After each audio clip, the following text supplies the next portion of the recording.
Hey, it's Paul and welcome back to B&B Talk. Things are getting hot. First thing we see Brooke, and she's working on Deacon. This time she's up the ante.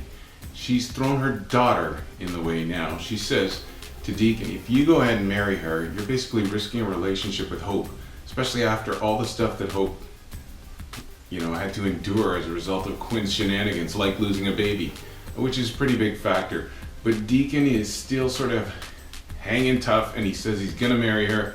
And then eventually, they go back and forth for a while, and Quinn walks in, and she is pissed. Quinn's had enough. She says she's not gonna let Brooke get in the way of ruining her happiness.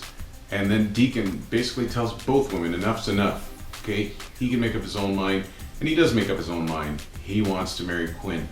And it looks like there's nothing Brooke can do to stop him, but I'll catch you up on that later. But then after we see Quinn, and she goes, it's sad to see, but I guess, being crazy and everything, she's brought all this on her own.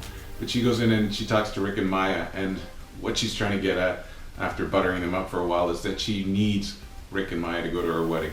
She knows if someone like Rick shows up, other people might show up. Other than that, it's going to be pretty quiet. And Rick says no, he makes up an excuse. Him and Maya say they're really busy. And Quinn, she's not in a position to argue. She just got her job back, so she sort of gets out of there with her tail between her legs.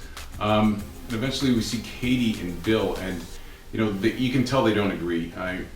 Rick's her nephew. She knows he's being a jerk, but she just doesn't want something that's going to hurt him so bad that when her sister finds out, she's going to think, you knew all the time, and God knows they've gone far enough that she doesn't want to lose a relationship with Brooke. So she's trying to work on Bill, but Bill's not having any of it. He knows this is big, and he wants to find out what it is. She also says that rehiring Quinn was obviously a bad idea, and she thinks that Rick is irresponsible for it, but not irresponsible enough to, lose everything. So she's trying to stick up for her nephew. She's trying to protect her sister as well, but she's in tough because Bill wants him gone. Katie does say that she doesn't want the details of this because then she's got some deniability when Brooke does find out. We also see Wyatt, and he's working on Nicole, and he's trying to relate to her as, two people that haven't been in touch with their siblings. He says he didn't even know he had one. She says that she's lost touch for a while, and things are looking like he's chatting her up quite nicely until he's kind of had enough of that, and he says to her, you must know the secret. I didn't even see that one coming. I thought he was gonna be coy for a little while, but might as well throw a grenade in the room and see what happens. And it does get the desired effect of a grenade, because after hearing this comment, Nicole bolts. She knows that he knows the secret, or thinks he knows the secret, and she's out of there. So what do you think she's going to do? Yeah, she runs right back to Maya.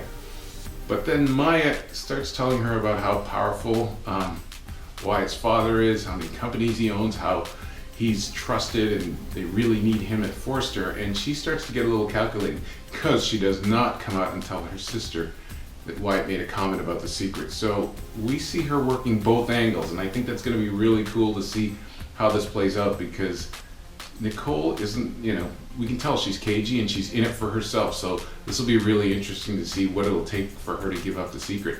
And then Wyatt runs back to Bill and Katie, and he tells them about his conversation, about how things went, and then at the end he lobs that grenade. He says, I said to her, do you know about the secret? And she, he tells him basically she ran out of there like a scalded cat.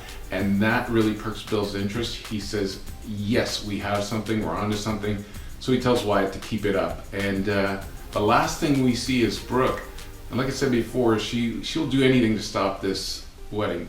We're still trying to figure out why. You know what I mean? I've got people writing me about why she's so intent on stopping it. And I said one of my theories is maybe she will actually try to convince Deacon that she's going to marry him, string him along, and then use that as a way to get Ridge back, because we all saw what happened when she almost married Bill. So it'll be interesting to see how that one turns out. In the meantime, she calls up someone who I'm thinking it's Hope, and she says, you've got to help me to stop this wedding. So that's what we have on this episode. Things are ratcheting up. We know things are going to blow up. I'll keep you posted. Keep following us on social media. My name is Paul. It's B&B Talk. Please spread the word. Have a great day.